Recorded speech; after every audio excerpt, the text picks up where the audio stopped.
outros intelectuais brasileiros são esses que se reuniram na USP para fazer uma análise sobre a ascensão do conservadorismo. Então, essa reunião que eles fizeram na USP, da qual participaram ali o André Singer, o Vladimir Safatli, Marilan Chauí, o Ricardo Mussi e quem mais? Esqueci o nome do outro.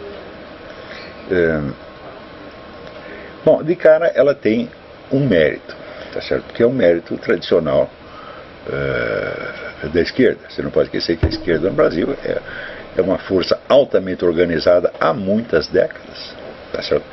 As organizações que remontam aos anos 30, 40, tá certo? E tem uma atividade constante, e essas reuniões para análise de conjuntura são um hábito, né, arraigado, tá certo? As análises de conjuntura nem sempre visam alguma ação, tá certo, imediata, mas elas são condição prévia da ação, e eles estão acostumados a fazer isso. O pessoal chamado da direita, o conservador, não tem a menor ideia do que é isso.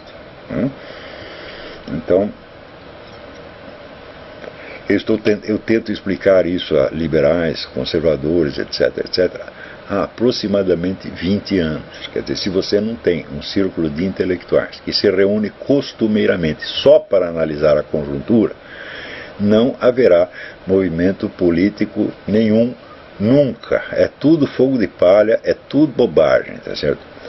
Então, quando se você analisar, vamos dizer, as iniciativas tipo liberal conservador que houve no Brasil nos últimos 20 ou 30 anos, você vai ver que elas não têm continuidade, eles não têm ideia de análise estratégica nem coisa nenhuma, são apenas reuniões para fins de propaganda, mas é como se fosse a propaganda de um produto que não existe, né? Porque por baixo da propaganda tem que haver um movimento organizado, com uma militância permanente, com fins táticos e estratégicos definidos, tá certo? E daí você faz propaganda em função disso. Agora, a atividade liberal conservadora, como eles veem os esquerdistas fazendo congresso, por exemplo, eles querem fazer congresso, se reunir e falar, só que não tem o produto por trás. Então é uma coisa de uma alienação psicótica, né? Então, mas o pessoal esquerdista, especialmente comunista, tem prática disso. Então, eles estão acostumados a analisar as mudanças sociais. Analisam lá da maneira deles, que nós já vamos ver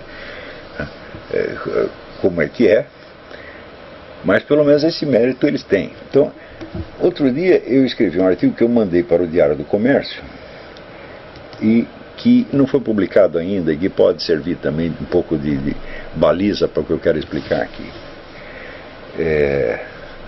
O artigo chama-se Visão Curta e Visão Mais Curta.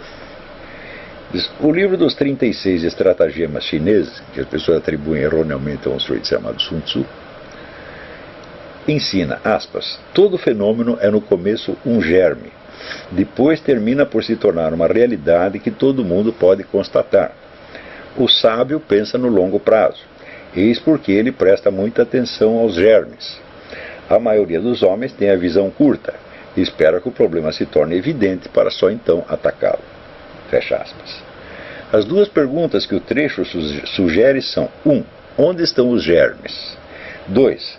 Quando os problemas se tornam evidentes, aparecem claros para todo mundo ao mesmo tempo? A resposta à primeira pergunta não é nem muito difícil. Todas as situações histórico-políticas nascem da ação humana, e a ação nasce da especulação de possibilidades. É claro que você não consegue nem conceber como possível, você muito menos consegue fazer. Quem especula possibilidades são os intelectuais, numa gama que vai desde os estudantes tagarelas, passando pelos ideólogos de partido, até os assessores e conselheiros de potentados da política e das finanças, culminando nos círculos discretos ou até semissecretos de inteligências privilegiadas, como, por exemplo, a Fabian Society, de 1883, o núcleo fundador da Escola de Frankfurt, o grupo de Stefan Georg, na Alemanha, ou a Tariqa de Fritjof Schwann. Das ideias que aí circulam, Algumas são esquecidas, algumas se modificam até tornar-se irreconhecíveis, outras acabam por se transmutar em forças políticas num prazo mínimo de 30 anos. Você vê, por exemplo, a ideia da Fabian Society foi fundada em 1883.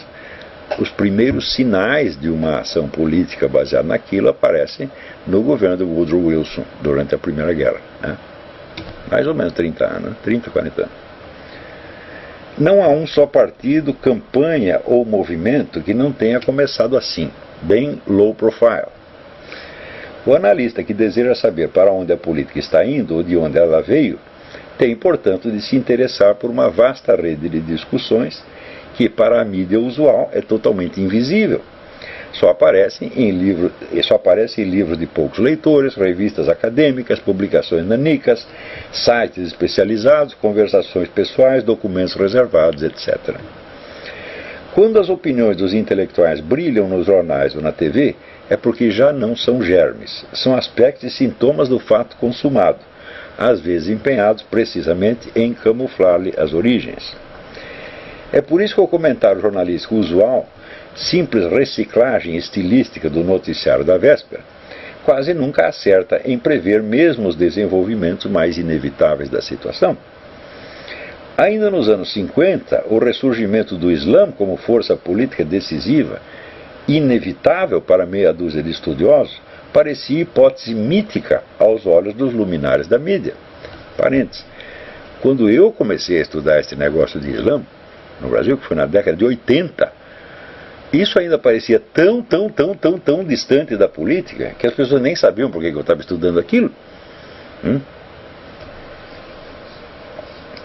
A queda da União Soviética pegou os jornalistas de calças na mão, assim como, 10 anos depois, o renascimento mundial de uma esquerda que eles imaginavam defunta. Leiam o livro do Jean-François Révert, La Grande Parade, escrito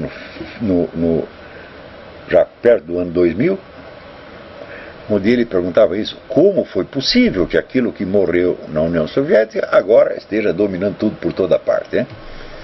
Não digo que ele tenha dado as respostas corretas, mas é a perplexidade. Quer dizer, o comunismo morreu, mas daqui a pouco está aí, né, o cavalo morto escoiciando todo mundo em menos de 10 anos.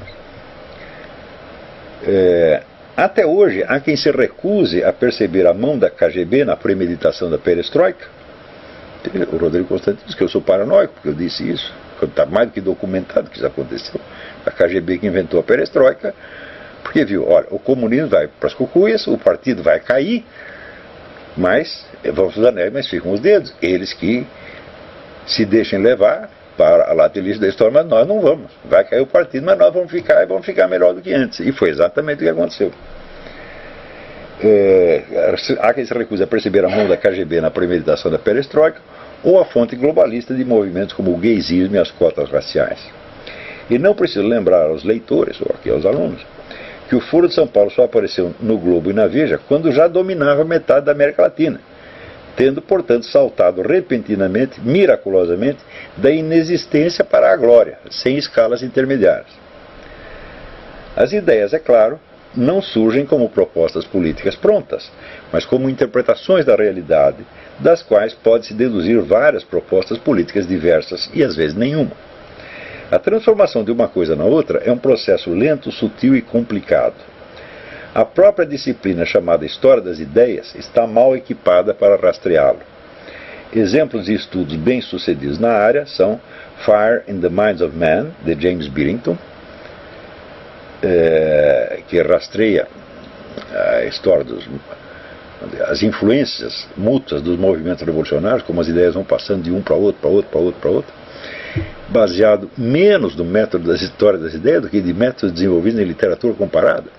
Literatura comparada, por exemplo, você estuda uma imagem, uma metáfora, desde o seu primeiro aparecimento, como é que ela vai passando para outras literaturas e sendo mudada, Fire in the Minds of Men, de James Billington, e Libido Dominante, de Michael Jones, que rastreia, então, as ideias do sex lib, tá certo? E suas relações políticas, né? Mas mesmo esses morceaux de bravoure, quer dizer, demonstrações de força, não exorcizam do meu cérebro aquele sentimento de frustração que Ortega y Gasset assim resumia, aspas, nunca se escreveu um livro que explicasse satisfatoriamente por que alguém fez alguma coisa. Fecha aspas. Essa frase monumental. A análise política, mesmo praticada com os maiores escrúpulos de método, está longe de ser uma ciência. É, no máximo, um empirismo organizado. A segunda pergunta baseia-se na observação de que os fatos patentes não se tornam patentes para todo mundo ao mesmo tempo. Governantes, comandantes militares, chefes de serviços secretos, big shots das finanças, por mais lentos que sejam os seus cérebros, tomam conhecimento das coisas antes da população geral, porque têm assessores bem pagos e incumbidos de informá-los. Têm o tempo e os meios, portanto, de desacelerar a divulgação dos fatos ou de mandar remoldá-los para que pareçam outra coisa. Quando, depois de anos, o escândalo explode aos olhos de toda a população, é geralmente porque já é tarde demais para fazer o que quer que seja a respeito. E mesmo então, as partes mais importantes da história permanecem ocultas, esquecidas ou incompreendidas. Em 1993, quando por obrigações profissionais eu estudava dia e noite a epidemia das CPIs, duas coisas já se haviam tornado claras para mim. Primeiro, escorado no eficiente serviço particular de inteligência, o PT preparava a tomada do aparelho de Estado. Não era a mesma coisa que tomar governo, né? Tomada do aparelho de Estado. E segundo, já se guarnecia antecipadamente contra investigações. Usava as leis como escada para elevar-se acima delas. O futuro mensalão estava ali em germe. Não havia como negar. Mas a diferença entre o que eu lia nos documentos de fonte primária e o que saía na grande mídia era tal que o partido do Zé Dirceu acabava parecendo mesmo o último bastião da moralidade no meio da roubalheira geral. Então, eu fui contratado pela empresa Odebrecht para escrever para eles um relatório sobre as CPIs. Relatório que idealmente eles iriam publicar, não publicaram até hoje. Ficaram com medo de publicar. Na verdade era ruim demais. Então isso quer dizer que durante mais de um ano eu tive na minha casa um quarto inteiro cheio de documentos da CPI. Todas as transcrições de todos os dias, todos os documentos e mais o noticiário que saía no jornal. E diariamente eu comparava uma coisa com a outra. Diariamente durante um ano. Então eu vi, olha, lá na CPI eles disseram isso, assim, assim, e no jornal saiu outra coisa completamente diferente. Isso acontecia todos os dias. Né? Então, evidentemente, a impressão que ficava nos olhos do povo era uma. E o que estava acontecendo era outra coisa completamente diferente. E foi aí que eu vi o abismo que pode existir, vamos dizer, entre os fatos e sua imagem na mídia. Não se trata de uma mentira aqui, de outra acolá. Não, você tem uma espécie de distorção permanente. Em parte, causada pela simples aplicação rotineira de técnicas jornalísticas que não são muito apropriadas à descrição dos fatos. Em parte, por hábitos mentais que já estão arraigados na cabeça do jornalista e que os fazem distorcer as coisas mais ou menos automaticamente. E, em parte, por uma distorção proposital feita para favorecer determinadas correntes políticas. Né? Eu vejo que, por exemplo, existe uma eu acho que na cabeça de todo jornalista brasileiro, pelo menos, aqui nos Estados Unidos também a gente vê a mesma coisa, existe um instinto de você reproduzir as palavras do indivíduo de maneira que possa comprometê-lo se você não gosta dele e que possa neutralizar o perigo se for alguém da sua preferência. Isso quer dizer que com uma frase você pode destruir a carreira de um sujeito, como fizeram aqui com esse tal de Todd Akin, né? Falou uma besteira lá a respeito de estupro, ao longo de uma carreira de 50 anos, ele falou uma frase engraçada, quase acabaram com ele. Não? Ou o Maluf, o famoso estupro mas não mata, que provavelmente não foi dito exatamente assim, mas foi resumido assim. Né? Então, E note bem, os jornalistas, quando eles fazem isso, eles ficam contentes, né? Eu lembro quando a gente pegava algum político numa coisa dessa, cortavam uma palavra aqui, mudavam a vírgula, etc., e davam um sentido demoníaco a alguma coisa, né? Todo mundo ficava muito orgulhoso de fazer isso. Isso é a demonstração de força, a demonstração de capacidade de redação no jornalismo. Então isso já está incorporado nos hábitos, não é nem uma distorção ideológica, já é um hábito, assim, né?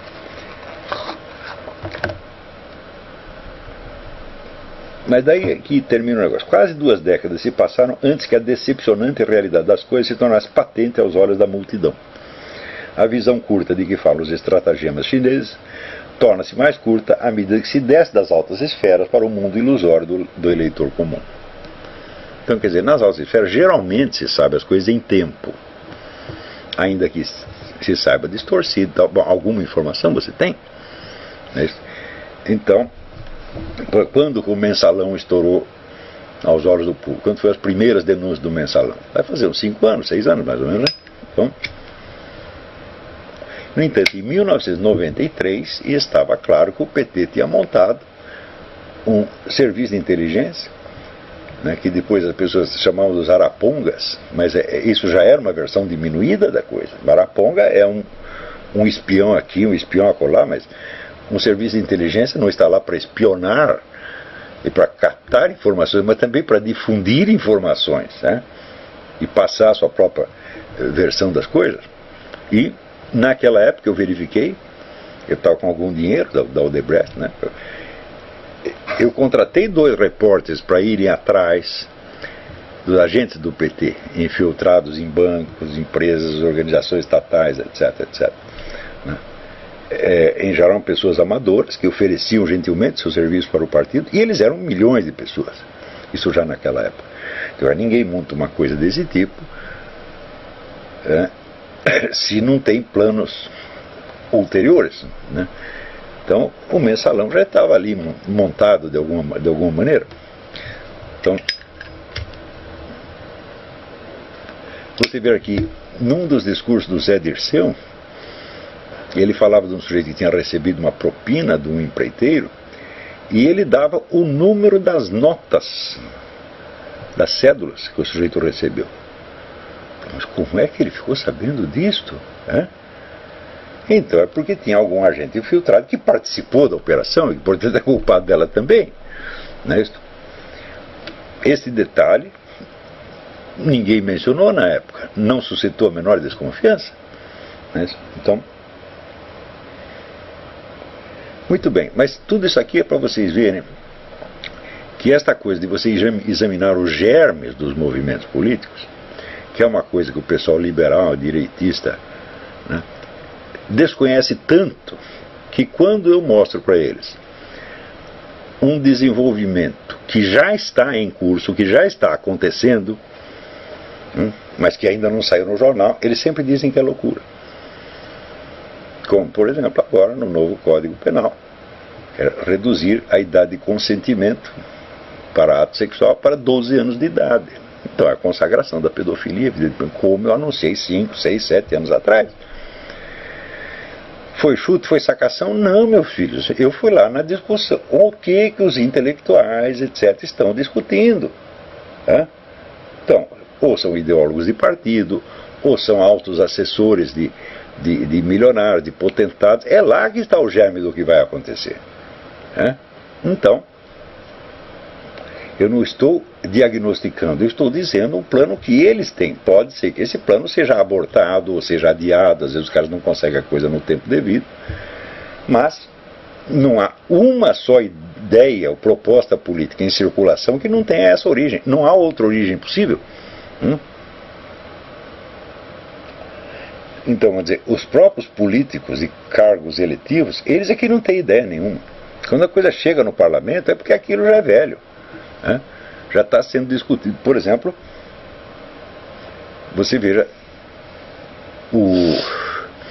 todo esse favorecimento aos drogados, né, aos bandidos, essa moleza que a polícia está dando, as autoridades estão dando, né, a criminosos. Tudo isso, meu filho, começa na década de 50, 60.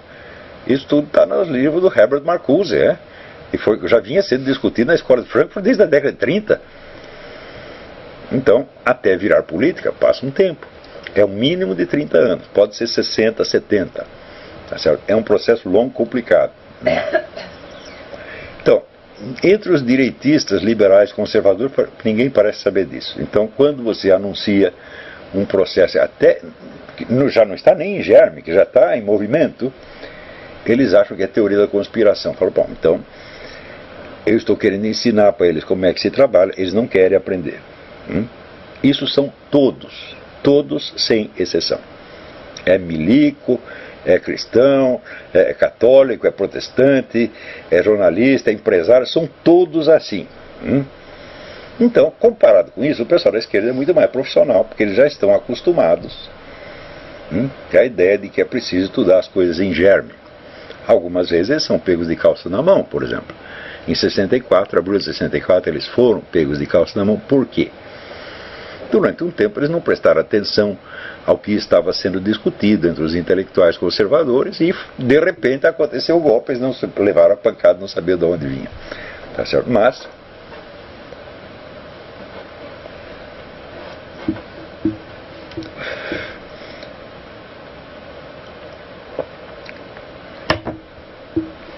é claro que depois tiveram que fazer um meia-culpa, né, e ficaram 2 ou 3 anos lá, vendo onde foi que nós falhamos, qual foi a bobagem que nós fizemos, né?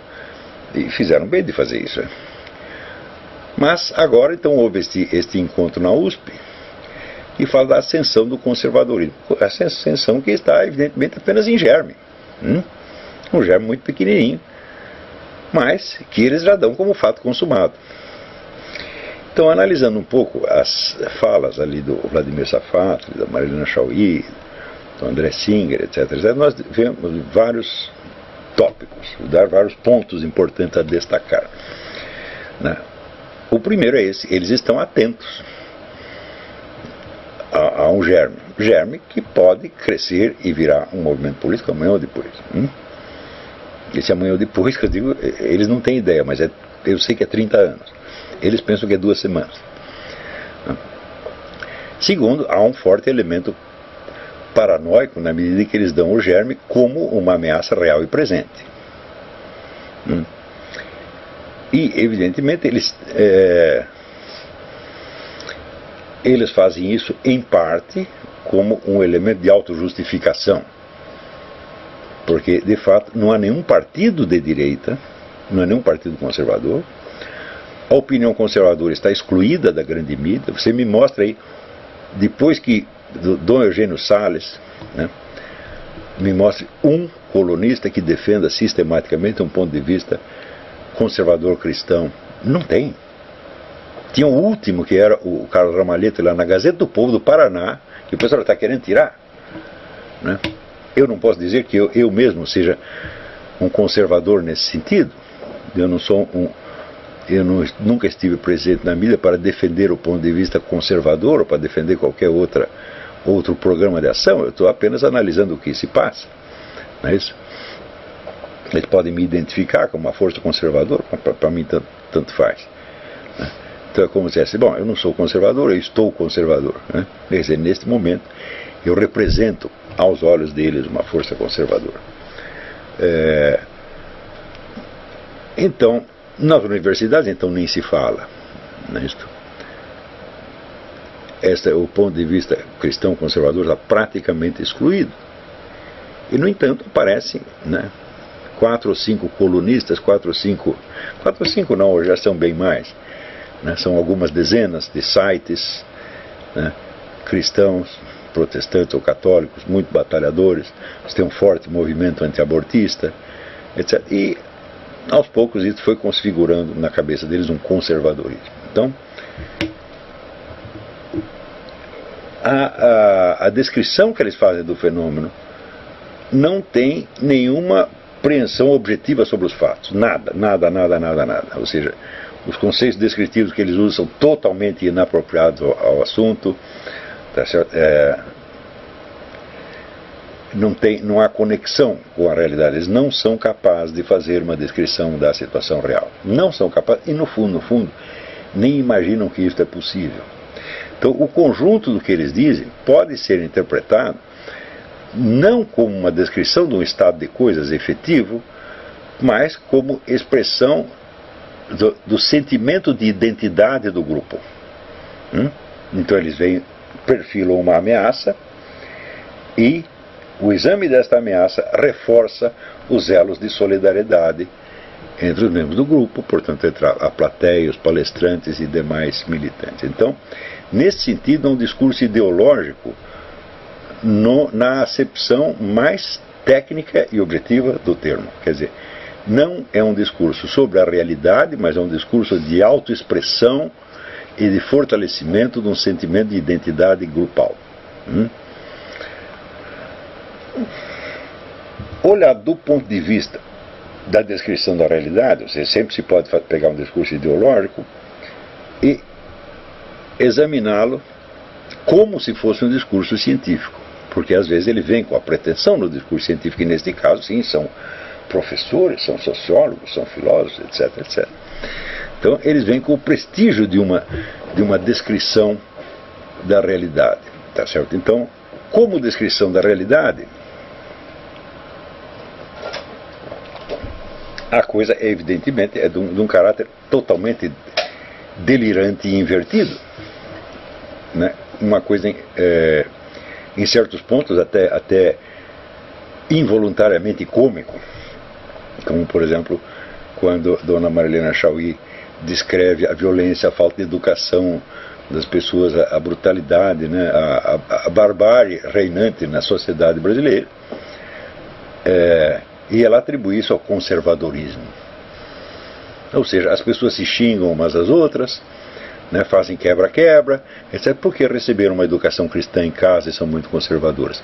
Isso é tão absurdo, né, que as pessoas só perdoam isso por causa do prestígio da Marilena, né, mas eu duvido muito que não tenha pelo menos um comunista na plateia que não tenha entendido que isso é uma inversão total. Porque você vê a própria Dona Marilena, 20 anos atrás, ela dizia que o sonho dela era encontrar, vamos dizer, uma moral sem culpas, né? Onde ninguém é culpado de nada, não há culpa, não há certo e errado, é tudo estético. Então, ora, o pessoal da USP, os estudantes, que ainda há menos de um ano estavam fazendo quebra-quebra, destruindo reitoria, quebrando carteira, batendo em professor, etc. Ou seja, dando um exemplo clássico dessa barbárie a que ela se refere, né? Eles foram educados na base do quê? Na base da moral cristã tradicional ou na base da moral sem culpas da Dona Marilena?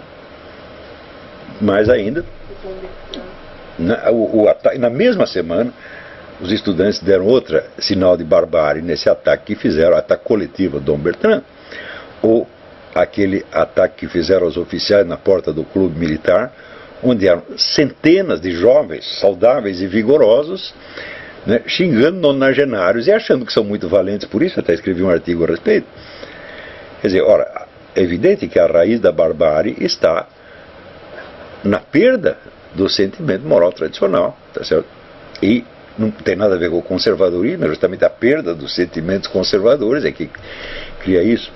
E houve um longo trabalho nesse sentido, né? Um trabalho de apresentação, por exemplo, dos crimes dos delinquentes como se fossem vítimas da sociedade, a ideia de fazer a sociedade sentir culpa quando pune uma pessoa dessa. Ou seja, um pouco a mentalidade de 68, é proibido proibir, tá certo? Então, isso é, vamos dizer, era uma idealização da barbárie, e nós estamos vivendo sob essa cultura de idealização da barbárie há pelo menos 30 anos, e daqui a pouco as suas ideias viram acontecimentos, os acontecimentos podem acertar em você. Tem que lembrar, veja, como terminou a vida o príncipe da escola de Frankfurt, Theodor Adorno, né? Theodor Adorno passou a sua vida tentando corroer todos os valores e critérios morais da civilização, demolir a civilização ocidental. E os estudantes gostaram da ideia. E um dia invadiram a sala dele e fizeram mal quebra-quebra. E ele tentou protestar, E as alunas o que fizeram? Tiraram a roupa, mostraram os peitos, e foram lá começar a dar uns beijinhos insultuosos no velho. Ele teve uma crise nervosa e morreu logo depois. Então, a dona Marilena ensina as pessoas a serem desrespeitosas, ensina as pessoas que os seus desejos sexuais, seus impulsos, são muito mais sagrados do que os valores da civilização, e as pessoas acreditam e começam a agir em consequência, e acontece que de repente pode estar a dona Marilena na frente e ela mesma vai sofrer o impacto da sua moral sem culpas, e ela vai dizer: é o conservadorismo, é o ressurgimento do conservadorismo. É evidente que é uma inversão, né? Eu não posso nem dizer psicopática, essa é uma inversão psicótica da realidade, absolutamente delirante. Até agora mesmo o Alessandro estava observando que ao narrar uma dessas experiências, né, onde ela vê a falta de educação, a brutalidade das pessoas, né, reclama que houve um problema de trânsito, né, e a pessoa que estava no outro carro saiu e disse para ela: quem você acha que é para sair gritando com as pessoas assim? E a pessoa estava muito brava. Então a própria Marilene, ela estava contando que foi ela que começou a gritar, e ela se sentindo agredida pela outra. Quer dizer, inverteu tudo, né? Então, mas a inversão do episódio simboliza e condensa a inversão total da visão que ela está apresentando das coisas, tá certo? Essa inversão também já se observa há muitos anos numa noção fundamental que essa gente usa para descrever o estado de coisas e para descrever o seu inimigo. E esse inimigo chama-se neoliberalismo. Eu já escrevi artigos a respeito. Então, no ano de 2000, vocês procurem na minha página um artigo que se chama Longe de Berlim, Fora do Mundo. Então era uma reunião dos chefes de Estado de esquerda e centro-esquerda em Berlim. Então, muito bem, quem eram eles? Eram todos os chefes de Estado das nações mais poderosas do mundo. O chefe de Estado dos Estados Unidos, da Alemanha, da França, da Inglaterra, do Reich Parta. Não era o chefe de Estado do Paraguai, nem mesmo de Cuba. Eram os chefes de Estado das grandes potências, eram todos de esquerda. E aquela era a época do maldito neoliberalismo. Então o que era o neoliberalismo? Era o Bill Clinton, era o Schröder na Alemanha, tudo, mas era a própria esquerda. Então, segundo eles, então, o neoliberalismo é a política privatista baseada no mais extremo individualismo e desprezo pelos pequeninos e necessitados, é o capitalismo na sua forma crua, etc, etc. Eu digo, mas espera aí, mas quem está implantando isso são vocês. Porque vocês viram que o socialismo está falindo, então vocês apelam à livre empresa ao mesmo tempo em que vocês procuram ampliar o controle do Estado sobre tudo mais, como eu descrevi no capítulo final do Jardim das Aflições. Durante o governo Bill Clinton, por exemplo, houve uma privatização de vários setores do Estado, ao mesmo tempo em que o Estado começava a dar palpite sobre tudo, penetrando mais profundamente no tecido social do que jamais tinha penetrado antes, que é exatamente a mesma política que se segue no Brasil até hoje. Então, de onde vem isso? São conservadores que inventaram isso? Não. É a própria esquerda. Agora, a esquerda se serve de um discurso que vem de setores liberais clássicos, como, por exemplo, no Brasil, o pessoal do Fórum da Liberdade. Então, pessoas que não exercem o poder, não são políticos, são intelectuais, tá certo? E que têm um discurso a favor da livre empresa e contra a intromissão do Estado. Por exemplo, muitas dessas pessoas pertencem a uma sociedade chamada Mont Pelerin. Mont Pelerin é uma das grandes forças do globalismo. E a elite globalista, ela usou este discurso liberalizante para diminuir a autoridade dos Estados no plano internacional, ao mesmo tempo que aumentava o poder de controle desse Estado sobre a sua população local. Na medida em que o Estado perde poder sobre as economias nacionais e abre as portas ao comércio internacional, então surge o quê? Você afrouxa os regulamentos nacionais, mundializa o comércio, daí acontece o quê? Aparece a necessidade das regulações multinacionais ou globais.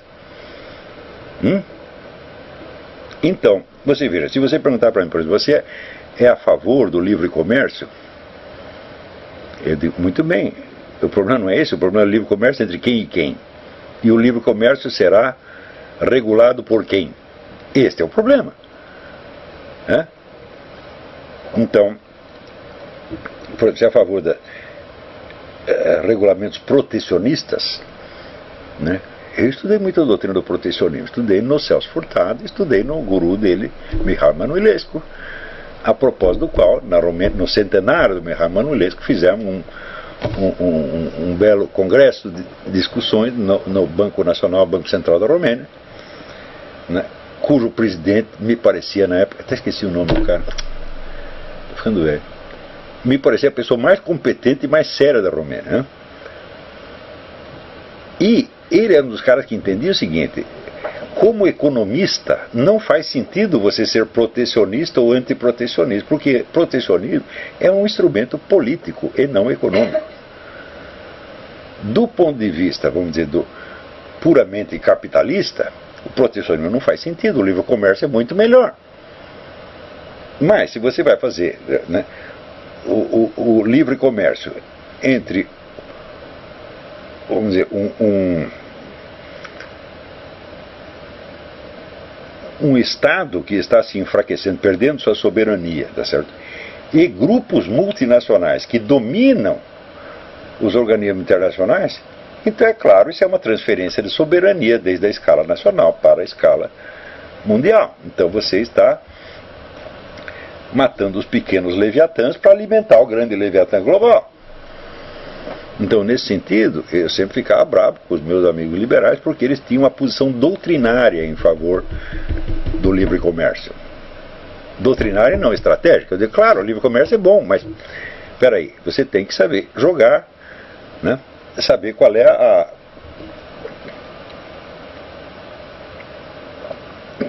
é o fator político que está em jogo, e não somente, vamos dizer, a questão do progresso econômico. Né? Por exemplo, se você abre as fronteiras, então é claro, a sua população tem acesso a um montão de produtos a preço mais barato, é uma maravilha, você pode importar tudo quanto é da China, né? Aqueles sapatos chineses, eu comprei um sapato que deu chulé por 6 meses, né? E cheguei até os 63 anos, nunca tive chulé. Usei o sapato chinês uma semana, eu mesmo não me suportava, eu queria me jogar dentro da privada, né? Então, você pode comprar tudo quanto é bugiganga a preço vil, né? E a população fica muito contente com isso, e claro, isso incentiva, aquece a economia, sem sombra de dúvida. Mas, para onde está sendo transferida a autoridade a qual o seu governo abdicou? Está sendo transferido para o seu povo ou para uma entidade multinacional? E essa entidade multinacional, ela é capitalista? Fala, de jeito nenhum, ela é socialista fabiana.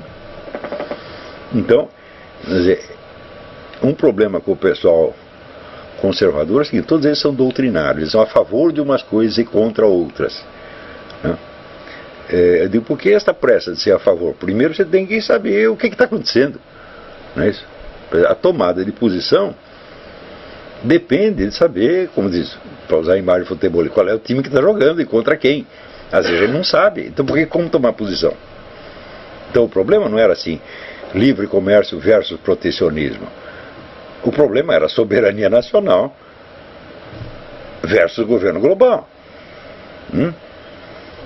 Então, este pessoal da USP, eles são os grandes beneficiados por este processo, né? Porque à medida que vem a globalização da autoridade legisladora, vem junto como imposição das entidades internacionais todos os itens do programa cultural que eles querem impor: gaysismo, feminismo, racialismo, etc, etc. Eles são fortalecidos por isto. E ao mesmo tempo demonizando o neoliberalismo. O neoliberalismo nunca existiu. É uma ficção. O que existe é esta articulação de livre comércio com mundialização da autoridade. Isto sim. Então, no qual o livre comércio não é a finalidade. Ele é o instrumento para a mundialização. Se ele fosse a finalidade, tudo esgotasse aí, então você tem o processo, vamos dizer, globalização é uma coisa e globalismo é outra. Tá, temos a globalização do comércio, ótimo. Tudo vai baratear, vai aquecer a economia, tá certo? Vai ter uma circulação de capital, circulação de informação, circulação de cultura. É uma maravilha. Eu sou inteiramente a favor disso. Só que, qual é o preço? Tudo isso foi feito para fortalecer o poder da elite globalista, que é socialista e que alimenta esses mesmos caras. É a Fundação Rockefeller, é a Fundação MacArthur, é a Fundação Ford, etc, etc.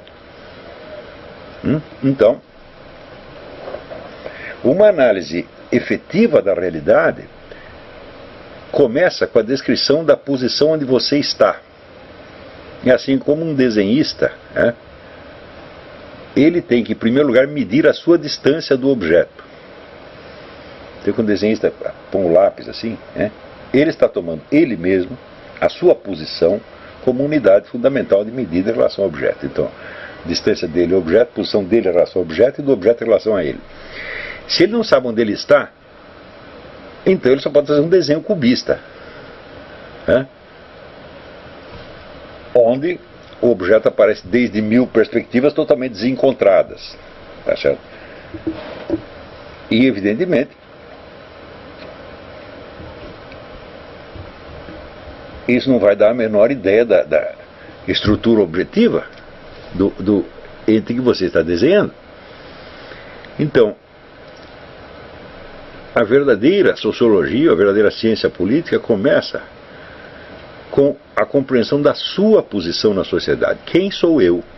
De onde eu tiro o meu dinheiro? Quais são as pessoas com quem estou relacionado?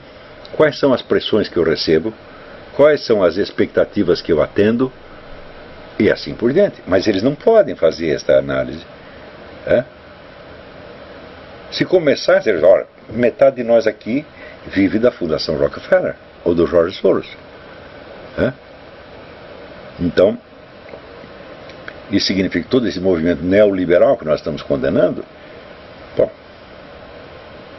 ele abriu o comércio, favoreceu o livre mercado, mas favoreceu ao mesmo tempo e inseparavelmente a criação do poder multinacional que nos favorece. Então não podemos ser, nós só fingimos que somos contra. E daí, vamos dizer, esta ambiguidade que eu já observei em 2000, 12 anos atrás, gente. Ué, os neoliberais são todos de esquerda, pô. Leiam lá, procuram o artigo 2000, foi publicado na época. Reunião do chefe de Estado de esquerda. Quem chama o chefe de Estado de esquerda? Todos. E era a época que no Brasil a esquerda estava estrelando contra a política neoliberal, que era a política deles mesmo. Então você veja, é claro que como descrição da realidade isso é totalmente falho, mas construir este fetiche, este fantoche, esse espantalho neoliberal serve para quê? Para fortalecer o senso de identidade e de solidariedade grupal, que é exatamente o propósito do discurso ideológico. E, em suma, a coisa culminou no pronunciamento do Ricardo Mussi, que foi um pronunciamento de 1 minuto e meio, no qual tudo o que ele fez foi fazer propaganda do candidato do PT à Prefeitura de São Paulo. A cidade está um caos, está, como a Marilena escreveu, isso aqui está muita violência, etc, etc. Mas felizmente nós temos um candidato marxista e por isso nós temos alguma esperança. Eu digo, mas não está cheio de marxista aí faz 30 anos? Mais ainda, quando veio a Constituição de 88 e as eleições as diretas já, não foi a USP que chegou ao poder? Hã? E que está dividindo até hoje o poder entre PT e PSDB? Então, seria o caso de dizer, toma que o filho é teu, este é o mundo que vocês criaram. Hã? É o mundo dos garotos que agridem velhinhos e acham que são muito valentes por isto. É o mundo das mulheres que saem mostrando o peito dentro da igreja. É o mundo da parada gay, que aparece o homem se bulinando na rua. Tá certo? E você quer que depois de tudo isso as pessoas sejam respeitosas e educadas? E se elas não são, você diz que a culpa é do conservadorismo? Ou seja, supõe-se então que esses garotos que agrediram lá o Dom Bertrão, que xingaram os velhinhos na porta do clube militar, fizeram isso por ser muitos cristãos, eles receberam uma formação conservadora e estão expondo. Isso para vocês verem é o seguinte, que um estado de completa alienação em relação à realidade social pode favorecer o senso de identidade e a força política de um grupo. Pode, dentro de certos limites, porque se eles acreditarem no que eles estão dizendo e traçarem uma estratégia baseada nisso, eles vão dar com o burro na água, evidentemente. E o segundo ponto é o seguinte, eles sentem, todos se queixaram que estão perdendo a hegemonia. A esquerda está perdendo a hegemonia. Muito bem. Como que a esquerda conquistou a hegemonia? Através dos métodos preconizados por Antônio Gramsci. A ocupação de espaços, o boicote aos adversários, tá certo? E assim por diante. Não foi assim? Demitiram todo mundo que não lhes interessava, ocuparam os espaços, etc, etc. Ora, e a força conservadora está fazendo a mesma coisa que eles? É assim que nós estamos ameaçando a hegemonia deles? Não, nós não ocupamos espaço algum, não pegamos emprego algum, não dominamos uma única instituição de cultura ou cargo público, apenas fazemos nossos blogs. E as pessoas, vamos dizer, ligadas à religião católica e evangélica fazem um movimento antiabortista, quase sem dinheiro, tá certo? E não tem apoio de grupos multinacionais, não tem nada. Portanto, se a opinião conservadora está obtendo algum pouco espaço na internet, não na grande mídia, que continua as portas fechadas, né? É porque em algo isso corresponde aos anseios do povo brasileiro, como demonstra pesquisa atrás de pesquisa, inclusive feita pela Folha de São Paulo. Quer dizer, o povo brasileiro continua sendo, pelo menos do ponto de vista moral, conservador, anti-abortista, anti-casamento gay, etc, etc. Então o que aconteceu? Aconteceu que este povo, não tendo canais de expressão, nem nos partidos políticos e nem nas instituições de cultura, se apega naquilo que tem. O que ele tem? Meia dúzia de blogs e as igrejas. É só isso que está acontecendo. Isso não é um movimento político ainda. E quando aparece alguma expressão política é de modo localizado, como por exemplo na política antiabortista, mas isso já é suficiente para alarmá-los. Entre outros motivos, porque você veja, eles estão acostumados à ideia de que a situação normal é eles terem não só a hegemonia, mas o controle total. Se aparece uma voz discordante, eles já ficam aterrorizados, como você vê, uma espécie de mobilização nacional contra o Carlos Ramalhete, porque o sujeito faz uma coluna na Gazeta do Povo do Paraná. Um camarada escrevendo no jornal de um estado menor. Não pode ter, todo mundo fica. Não pode, porque eles têm medo. Então isso quer. Veja, quando o Lula, na última eleição, ele disse, finalmente a democracia venceu, todos os candidatos são de esquerda. Ele fala isso até com uma certa inocência, ele acha que isso é realmente o normal. E esses camaradas também acham. E é esse o ponto que nós chegamos. Agora, eu volto ao começo da história. Há 20 anos, eu digo, vocês querem fazer um movimento? Então, bom, eu não vou fazer um movimento para vocês, mas eu sei como é que faz. Então eu posso dar conselho para você como poderia dar para o pessoal da esquerda. Por exemplo, ao pessoal da esquerda eu aconselharia, não acredite no que você está falando, porque se você fizer uma estratégia baseada nisso, bom, os conservadores vão rir da sua cara e vão acabar vencendo, né? Então, isso que vocês disseram vale como propaganda. Para fora, da boca para fora. Como propaganda funciona por quê? Cria o medo e fortalece a solidariedade grupal. Mas não serve como base de informação factual para você criar uma estratégia, traçar uma estratégia. Esse é o conselho que eu daria para eles. Ou seja, pode fazer os outros acreditarem no que está falando, mas você próprio não deve acreditar, né? Do mesmo modo, poderia dar o conselho para o pessoal da direita, como estou dando há 20 anos. Então, primeiro, você tem que criar uma geração de intelectuais altamente capacitados, capazes de fazer análise de conjuntura toda semana, sem nenhum propósito imediato. Você tem que mapear a situação e estar consciente dela. E mais ainda, você tem que se tornar capaz de apreender os movimentos em germe, para saber para onde a coisa está indo, para você poder traçar uma estratégia de modo a não ser pego de calças na mão dentro do fato consumado. Mas isso é a mesma coisa que falar com uma porta. E por que é assim? Por causa disso que diz o Zé Bonifácio. Nós realmente estamos lidando com um povo de gente fútil, tá certo? E gente, como toda pessoa fútil, muito insegura. É a mesma coisa dizer, gente que não tem Deus. O Deus dele é os olhos do vizinho. Tá entendendo? E que se interessa mais do que falar sobre o que falaram dele do que sobre o que ele é. Quando as pessoas falam de mim, falaram isso, aquilo, tudo de você sabe o que eu faço? Eu penso assim, esse pessoal não sabe nada, eu sou muito pior do que eles estão falando. Deus sabe. São todos os meus pecados. Isso é bobagem que eu estou falando. Agora, se você não sabe disso, você fica realmente ofendido porque falaram tal ou qual coisa. Se sente indignado, e protesta veementemente. Então, tudo isso, evidentemente, é um teatrinho grotesco. Então,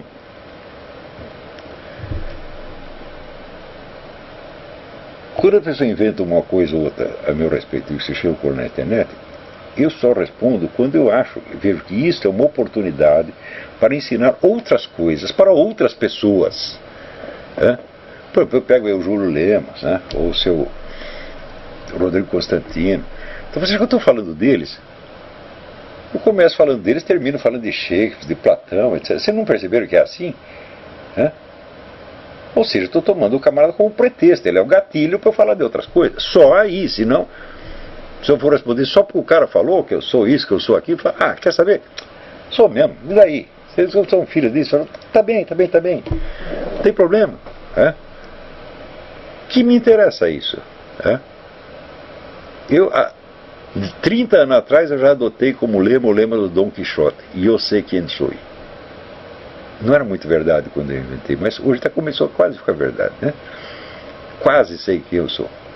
Então, não é o seu fulaninho, ou dona fulaninha que vai me informar quem eu sou. Em 100% dos casos, os palpites são errados. Me acusam de uma coisa quando eu fiz outra completamente diferente. Mas se eu contar para você o que eu fiz, acho que você não falaria mais comigo. E agora, conhece alguém que não é assim? Tirando os santos, são todos assim. Então não se impressionem com essas coisas. Não se ofendam com o que falando de vocês. Mas quando alguém te xingar de alguma coisa, se coloca dentro de Deus e fala, será que eu não sou muito pior do que isso aí que o cara está falando? Às vezes não por isso, às vezes é por outra coisa completamente diferente. Não é isso? Então, há muitos anos eu já desisti de ser compreendido como pessoa.